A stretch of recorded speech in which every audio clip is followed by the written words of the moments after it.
Happy Monday. This is the Lovin Dubai show with me, Casey. And Farah. And we go through the big trending stories that everyone across the country is talking about. Parents, our top story of the day. You are legally responsible what your teenagers are searching online. Someone just racked up a 546,000 dirham bill at a Dubai restaurant. We're also talking about the new age guidelines that are affecting school placements for some students. And this creator is refusing her landlord's demands to hike rent by 10%. As she should. Also, Karak in Dubai, we're going to talk about finding the best with a man called Giess. He'll be joining us at about 8:50. But in today's rapid weather report, it's mostly sunny with temperatures ranging from 16 to 26 degrees Celsius. We're going to jump straight over live from Dubai over to the Grammys. Of course. That's what everyone is like looking at right now. It's all over my feed. Well, the outfits are. Only the outfits. Like I barely see, and then I see Justin Bieber performing and Hailey Bieber is looking at him. It's very hard to, I'm like, who's actually winning here? Yeah. Like that's not the part that my feed is showing at all. It's literally just showing, oh, look at this crazy outfit. I've seen some wild outfits. Yeah. Did you see, how do you say it, Chappelle Ronan? Chappelle, I don't know her last name at all. And I don't know her, or I'm not recognizing her at all, but I saw the outfit and I was like, okay, this qualifies for fashion now. She looks a bit Irish, by the way. I always thought, so she's American. I always thought she was Irish. She's got an Irish look about her. It's the big red hair. The red hair, I think, yeah. She's an American, by the way. But maybe she's got Irish roots. Maybe. They all do. I think, yeah, to some extent, she probably does. But Chris Fade being there is such an amazing thing. It's like, such a flex. Yeah. No, definitely. He's done the Oscars. Oh, really? He's been on the red carpet for the Oscars. And now he's representing the region. Makes sense. For the Grammys. And he had a moment, I haven't seen all his interviews, but he did have a moment with Karen Wazan, who's behind us, who's behind me here, who, by the way, did the glam bot. Nice. Yes. She looks stunning. Yeah, she looks amazing. Oh, wow. No, Karen is stunning. She's a gorgeous, gorgeous woman and such a powerhouse, honestly. Entrepreneur, mom. She does it all. And she looks amazing doing it, too. If we want to go into some of the winners, I have found them because Grammys is all about music. Obviously, it's the peak, the elite of music world in the West, I would say, because there's not a lot of, there's not enough regional influence here to say it's worldwide, international. Yeah. But some of the kind of the biggies we've got is Best Pop Vocal Album of the Year. Okay. Now you had, I'm going to give you the 5 options and I want to see if you've got it right. Ooh, okay. So you've got Justin Bieber, Sabrina Carpenter, Miley Cyrus, Teddy Swims and Lady Gaga all up for the Pop Vocal Album of the Year. And tough one. all of them, I haven't seen Miley Cyrus, but the rest of them are all in attendance. Sabrina Carpenter was looking amazing. She was looking very demure. Oh. Yes, for her. Justin That's Bieber nice. was performing. Teddy Swims, he had a selfie with Chris Fade, so I've seen all of them. Cute. But yeah, who do you think would take it? It's tough because they're all coming out with like, well, some of them coming out with new things, but I would assume because Sabrina Carpenter was like doing the most, it would be her. But she's going up against also like really big names, so I don't know. It's not Sabrina, is it? It's not. Ah. You're incorrect. It's Lady Gaga. Damn, okay. Are you surprised? A little bit. Why? It's Lady Gaga. I haven't heard anything new. But maybe that's just me. Like Mayhem it's not coming is up the for album me. I'm not a music person, so I can't say I know. And I'm not a Lady Gaga a huge fan, so that's not what I would have expected. Okay. But that's okay. Good for her, good for her. It's nice. And then I'll give you one more pop solo performance of the year. Justin Bieber for Daisy, Sabrina Carpenter, Man-Child, Lady Gaga for Disease, Chappelle Rowan for The Subway, and Lola Young for Messy. Damn. I know about two of these people. Embarrassed. I really want to say, what's her name again? Sabrina Carpenter again. You can. It's not. But you'd be wrong. Damn, it's not Sabrina again? It's Lola Young. Oh, don't know her. Well, she's wearing Vivienne Westwood on the white, because what I see is on my feed is fashion. So she's wearing Vivienne Westwood and people are slating her outfit. But she won a Grammy, so she doesn't care. Yeah, that doesn't matter at all. Like, Carlos, if you're walking away with a Grammy, it doesn't really matter what you're wearing at this point. Exactly. You're an artist and you've gone down in the history of best artists. Let's jump into our top story of the day. If you're parents, this is essentially affecting you. This is huge news that came out over the weekend. So new age guidelines are affecting school placements. For some students and parents across the UAE are raising concerns as the new school age guidelines begin to take effect for the 2026-27 academic year. So here's what's changed. Starting from the new academic year, the school cut-off moves from August 31st to December 31st. Children can also start pre-KG at the age of 3 at any point during the admission year, and the update applies to both public and private schools from August or September. The change mainly benefits children born between September and December, and they are then allowed to enter school earlier. However, for some families, say the timing of the update has caused unexpected issues. So yeah, we've had multiple reports from parents saying that schools had already closed applications with some children previously accepted into FS1. Now they're being told they need to skip FS1 and start into FS2, which would be okay, but school applications are already full. As you know, it's difficult to get into some schools, especially in your area, and they've already closed their applications. As a result, some families say offers have been withdrawn, and now children are now left without confirmed school places. Others shared that children who were born between August and December 2023 are now expected to miss an entire year at home or in nursery and go directly into FS1. And then they'll end up being 4 years old alongside children turning 6 years old in the same academic year. Families say the uncertainty has been stressful and impacts hundreds of households. So KHDA have issued some FAQs on their website, so you can go there to check. Saying that children born between September 1st and 31st who were previously, 2021, who were previously ineligible may register for either KG1 or KG2 in 2026 to 2027 year, Final enrolment, however, depends on school assessments and seat availability. Lovin Dubai has reached out to KHD for comment on this story, and parents are also encouraged to check KHDA's website for local guidance. I would also say check directly with the schools that your parents were enrolled at, because I've seen some positive responses. Schools like Sunmark have put updates for the parents and are trying to work with the parents of kids that are enrolled. So if you are sitting at home worried about this, because I know it's causing a lot of stress for some parents, speak to the schools directly and see if they can do anything, tug any strings to help you out there, because I can imagine it's a stressful time. So many parents are talking about this on online groups on Facebook, for example, and even under just the Lovin Dubai post, the comments are, everyone's coming through with their opinions on how this is affecting them. So a lot of them are saying, at this rate, my little one will be going into year 2 at 5 years old. I've taught KS1 and for many years, and it's just not designed for children this young. It's a little scary, obviously, because then you have children that are missing an entire year at nursery going into FS1, and then you have children that were eligible for FS1 going direct. Now they're eligible for FS2, so they have to move up. And then there's a lot of students that are going to be in class with children who are around 15 months older. So it's just it's a little bit scary, I think, because it's such a, like, it has a learning curve for sure. And it's, yeah, I think it's just terrifying for children who were not expecting the change. I mean, I was born at a time, and so were my older sisters and everything. If we were born between August and December, we kind of made it okay. But for example, my eldest sister, her birthday was changed.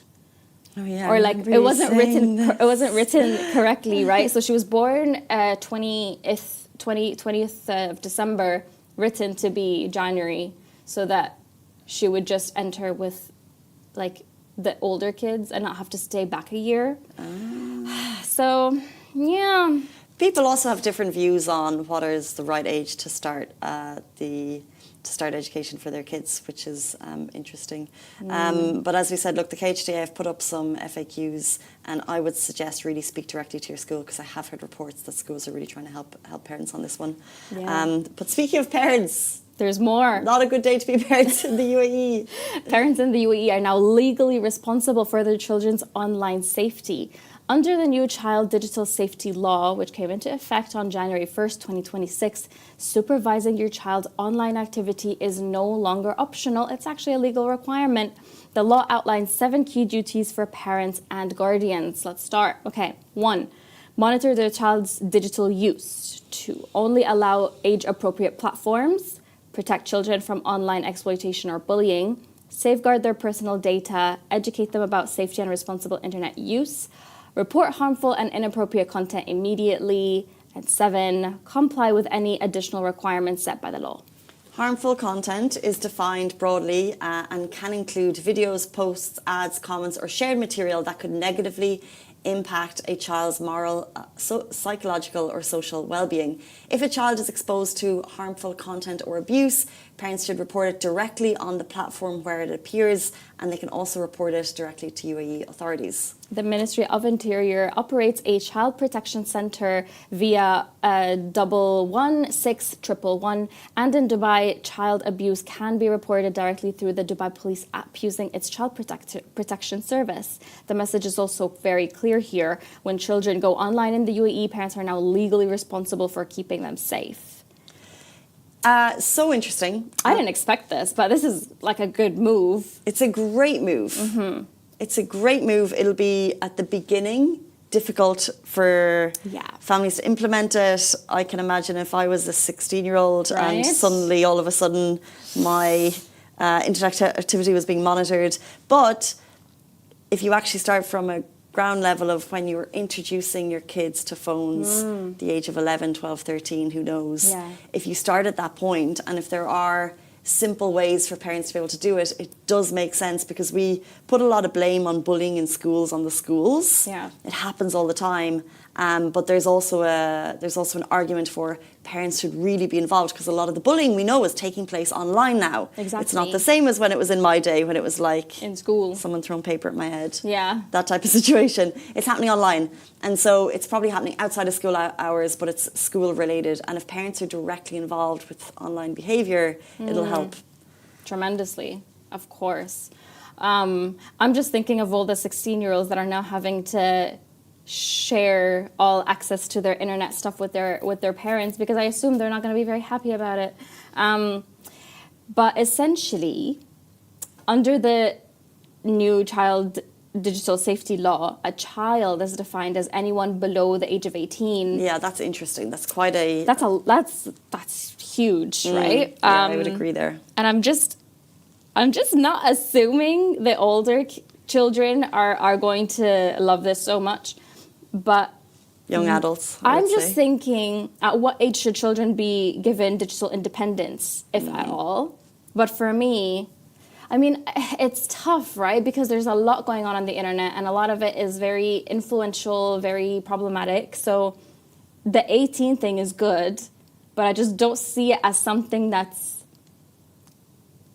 gonna actually happen long term. I don't know. I just think 17, it's a big number. Right, because you're nearly going to university at these ages. Yeah. It's interesting because you see how Australia have been pioneering the move of Yeah. cutting out social media for kids under 16.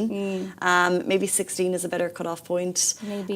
I look back at my 13, 14, 15, 16-year-old days, and I feel blessed and privileged that there was no social media. There was no TikTok. Thank God. Yeah. I mean, I didn't love have it now, but back then, I didn't need those types of influences in my life then. Yeah. I mean, I didn't have TikTok, but I mean, we had the BBMs, Instagram, Facebook, all that stuff. So I didn't really experience online bullying because it wasn't really like prominent at my time. So my parents were not necessarily like safeguarding my internet use. Yeah, of course not, but times have changed. Times have changed. It's different now, so I think it's more necessary now than it was before. Yeah, I would agree. It is difficult to implement. And also, in a family situation, you want to make sure that your kids feel trusted. Yeah. It's like, can I go out until 10 p.m. at night? Some parents would say no, some parents would say yes, and you have that trust element there. It's the same with like, can I use my phone without you looking? Yeah. It's the same element. Anyway, let's jump up. Would you trust your kid if they were racking up a 546,000 dirham bill at a Dubai restaurant? Because somebody did. Somebody really said, let's not hold back when they went out. They went to a restaurant in Dubai called Mama Bella. And yeah, their bill, which came to a grand total of 546,000 dirham. You can see it there to my left/right, and it's going viral. The receipt reads like a luxury shopping list. It really does. We're talking Dom Perignon rosé bottles going up for 73,500 dirhams. Cristal rosé and Sassikai, I don't know how to pronounce it. 2013 at nearly 10,000 dirhams a bottle. And food-wise, it's wild. There is Ossiteria caviar, Gallardo oysters, and Wagyu bresaola. Oh, and actually they sold a cake by the kilo. Mad. Because when the bill's already 500,000, why not? Interesting to see the comments on this one, and basically they all ripped the post apart. I get it. Yeah, fair enough. They said waste of money on nonsense. I would not be helping. I find this ridiculous. You should be posting about people donating 500k. Okay, fair enough. This could buy you your own studio flat in Dubai, but you've wasted $500,000 for food. I like that someone went through, Mr. and Mrs. Brunch, they commented, they went through the bill and they saw that the bill included 50 sea bass. It's like, how many people are at your table? How many people are on that table? That's crazy. No one needs more than one sea bass, I'd say, would be a pretty amount. And the thing is, that amount of money, you could put that for anything. You could buy a studio apartment in a Dubai studio Marina. apartment or a really, really nice car. Because honestly, what car is going to go for 50? Well, there's a lot, but not the ones I'm looking at least. You can literally buy a house. Like, what the... Wow. I love Pazan Christ. I love your positivity. She said, God bless their wealth. It's true, because some people do have this kind of money to drop. On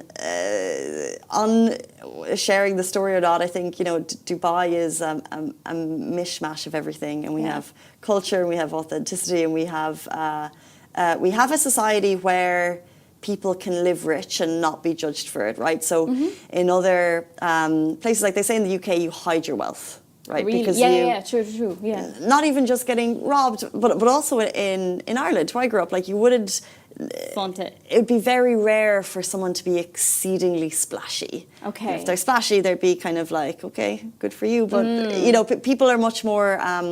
But what they say is you can come to Dubai and you can live how you want to live without being judged, whether you're rich or whether you're saving or whatever you're doing. And so if someone wants to go and spend that money at a restaurant, invite me next time. I lap up that sea bass. No, it's a lot of money. Oh yeah. I wouldn't be so, like, it feels almost weird, you know what I mean? Like, I mean, good for you spending that much on caviar, oysters, and bresaola, but I'm just kind of like, you didn't need to do all that. If it's like a huge company and they're all celebrating something and there's like a bunch of employees, I kind of understand. It's still a bit too flashy with the Dom Perignons and all that stuff. But like, sure. I mean, I could see it happening, but if it's just like one person trying to be flashy and inviting like the entire restaurant, That's just a bit much. This is definitely for the entire restaurant. Like, come on. Imagine. That would be quite the night. Interesting, though, because, we post different types of posts on Lovin Dubai. This one, let's say it got 6,000 likes. Now, our next story, which I think is more relatable to a lot of people, got a lot less likes. So we inherently are more likely to engage with the things that upset us. Right. Because the next story is much more helpful for a lot more people, and also the people who are, concerned about that 10% rent increase, which I think is so many of us. So this creator has refused her landlord's demands to hike rent by 10%, and here's how she did it. So our message to you, if you're renting in the country, is to know your rights. So shout out to content creator Aina. She revealed that her landlord attempted to increase her rent by 10%. And she used the moment to remind us exactly what to do if this happens to you. And the process is actually very simple. You go to RERA, fill out a short form with details about your apartment, and they'll tell you whether a rent increase is even allowed, and if so, how much. And if an increase is not applicable, you can pass this information directly to your landlord. You can also just send along the checks for the upcoming year because they have to accept it. Basically, RERA is in the tenant's favour. And so let's say, for example, because we have this kind of term that everyone uses, I got in at COVID rates. Yeah. And so the market has gone up by 60, 70% in some places. Exactly. But landlords are not allowed to increase by that 60%. So there's different, depending on how much depending on how much the rate has gone up. So for example, even if you're paying below 40% market value, the max increase per year annually is 20%. Makes sense. That they can't just do a complete jump just because the market. So it's making sure that it's a stable market for us tenants, despite the fact that the market's been like whoosh. And also there has been a lot of pricing out because of the whoosh, but c'est la vie. Exactly. And it definitely happened to me last August when it came time to renew or cancel my lease. But essentially, I was paying 48,000 for a studio apartment. And they wanted to increase it to 53. And I was like, that is a wild increase. I'm like, where did you even get that from? It's not a 5 or 10%. Like, I don't know where this came from. So I checked my RERA because I know about it. And I checked it, and it said that there's only such a small leeway of increase that they could do. So I sent that screenshot over, and they were like, okay. Yeah, exactly. Essentially, that was it. And I even checked it after seeing this post. I was like, I should check it. So essentially, you just have to put very few information, like your contract number or your DIWA or location. Like, it depends on what you have. And you put your building name and all that stuff. It's going to come up if you put the contract. And it's completely based on district, area, all that stuff. So even though the bracket can go from 46 or something like that, 45 to 58, I'm paying within that, so it can't actually go up. It said increase is not applicable in my situation. So if I wanted to stay, there would be no increase. Thank God. You hear that? So exactly. So if a landlord wants to raise it within 10% of the market average, but if you're already paying that, they're actually not allowed to increase it. Yeah. Very interesting. I had not really a similar situation, but just to tell you, you can push back. I was staying on in my apartment and the landlord tried to raise it. However, when we moved in, there was no building site across the road. And now we're living there, there's a building site across the road. And we're paying pretty much on average. We're not below it. And so we just kind of pushed back and the landlord agreed to not raise it. But you can push back in what I was saying. It is a negotiation. Exactly. And if you're a tenant, the law is in your favour. Is in your favour. Is in your favour. I was like I'm also trying to remember that number. But yeah, you got that. It's in your favour. Yeah. Okay, it's Monday morning, and what will get you through the week? A cup of Karak. We're going to interview Austin very, very shortly. He went around Dubai in search of the best Karak in town. He'll be joining us after this short break. Do stay tuned.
Very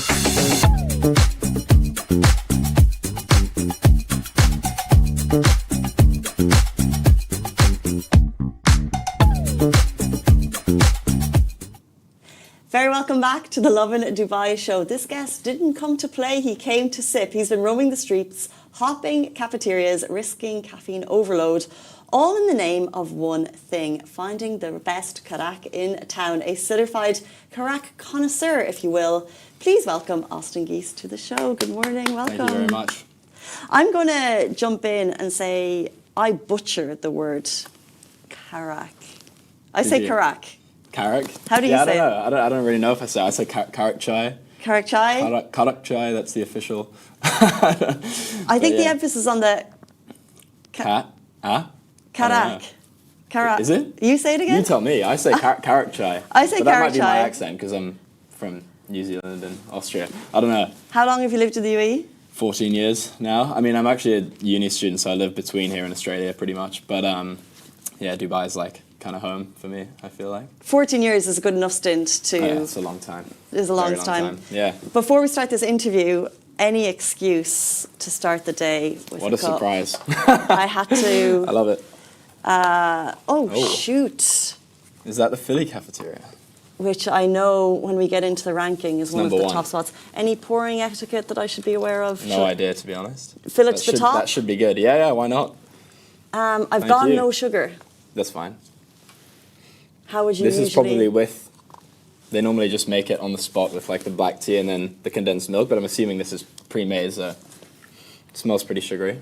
Oh no. But, I put in a, this is not sponsored by Philly, by the way. I put in a little line saying no sugar. Okay. Oh yeah, you can taste that. It's there. They didn't see that, did they? No, that's fine. Still tastes pretty good. No, there's not much sugar But it's in there. not the same if you've had the, original one. It's not quite the same. Oh, really?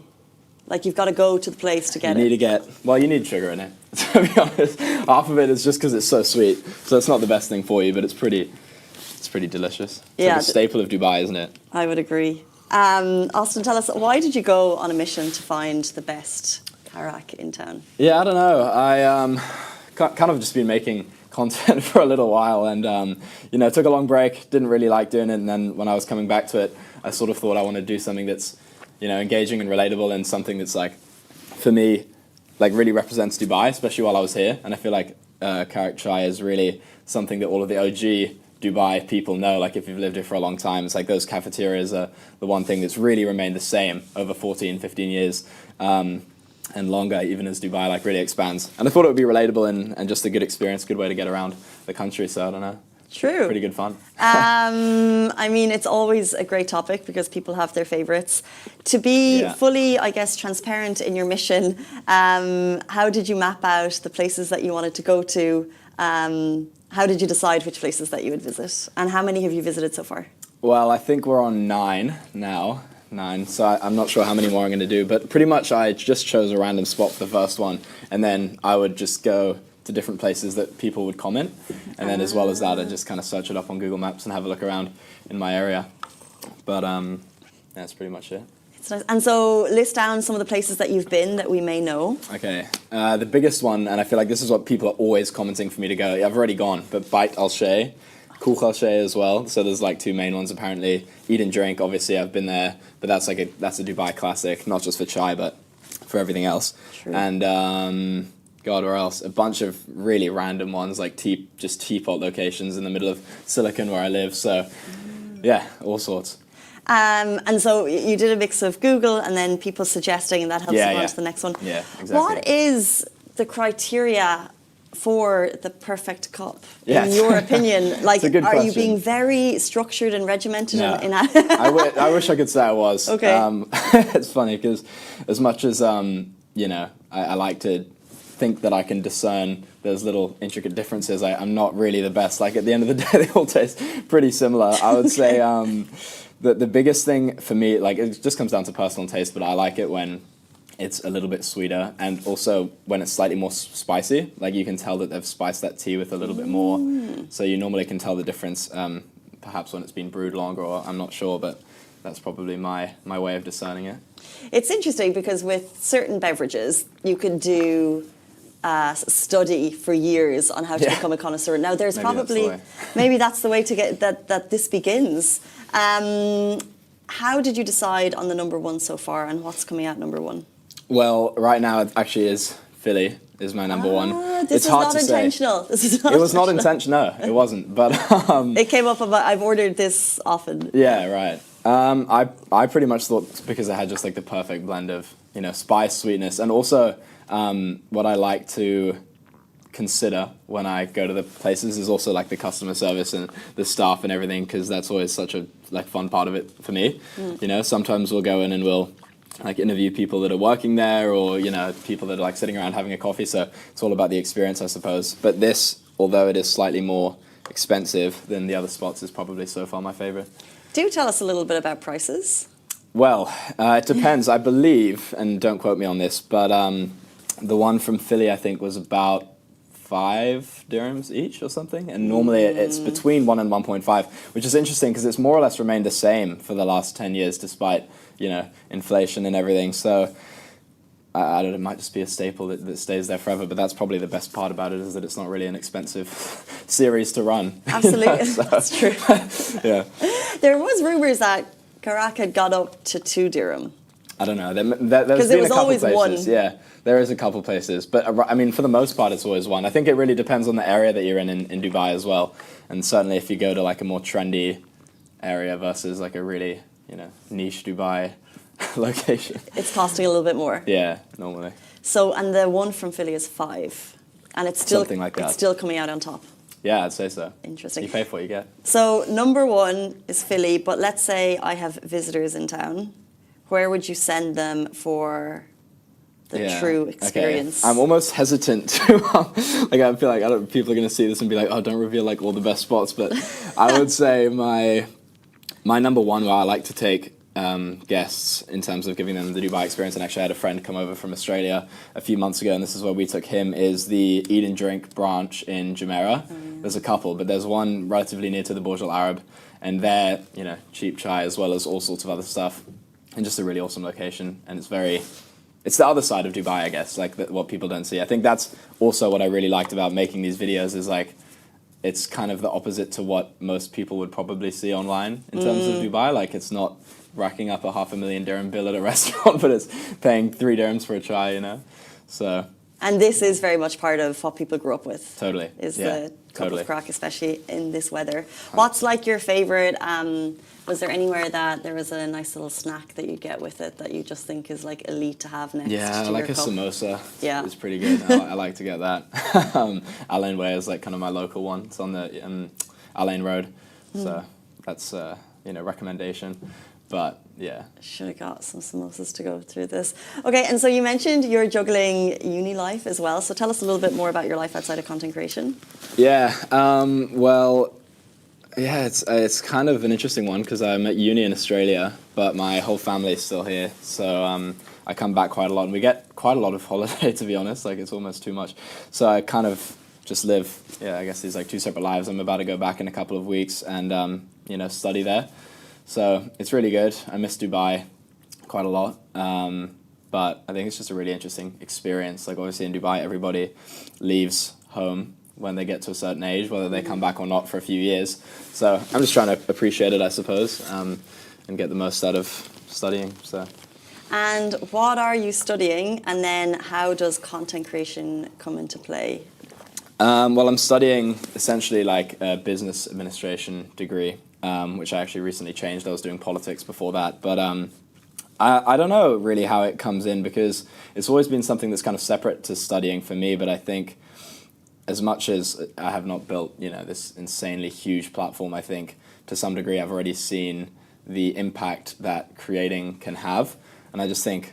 What do you mean by that? I just mean, I suppose it gives you access, to more opportunities. Having a personal brand, I think in general today, these days, is just such a strong thing, whether it's for things within the social media niche or not, within that industry. If people can see, your personality and stuff online already, they're going to be a lot more open to, inviting you to things. I've already seen that, on a very small scale, obviously, but I have friends that are doing it, full time.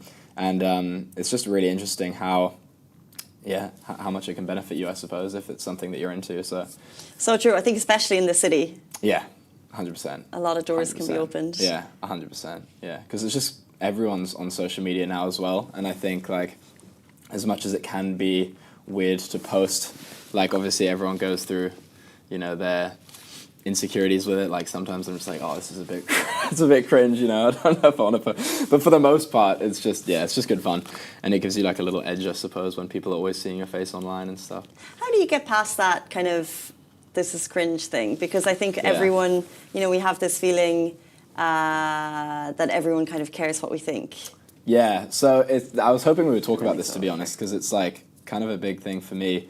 I definitely present myself as quite confident online, and like I am a confident person, but you know, as with anyone, I definitely go through the whole like feeling a little bit insecure sometimes about what I'm posting, or just like, oh, do people hate this? But I think it really boils down to a couple things, and one is the idea that, well, what I like to think is that, you know, if you think that people are really like that worried about you that they're just constantly watching your videos and hating on you, then that's like honestly a bit arrogant. Like people are pretty like they're sick to themselves for the most part. You know what I mean? Like they're not.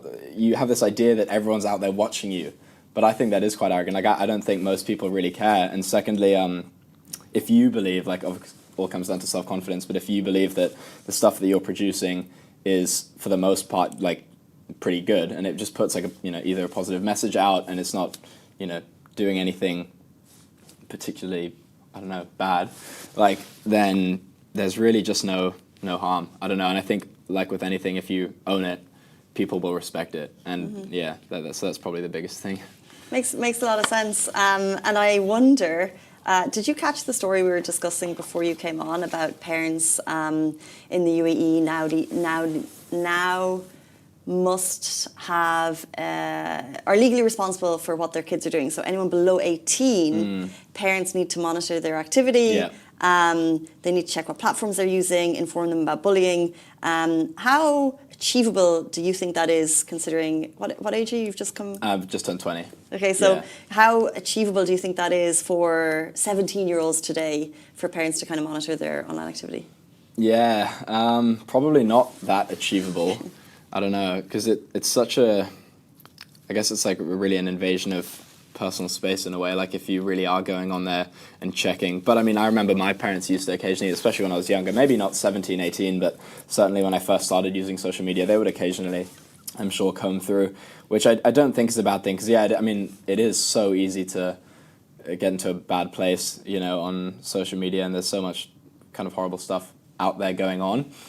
So I think, it is quite important for parents to be at least monitoring that. You should know, right? Because you never really know what your kid's doing online, so it probably is a good thing.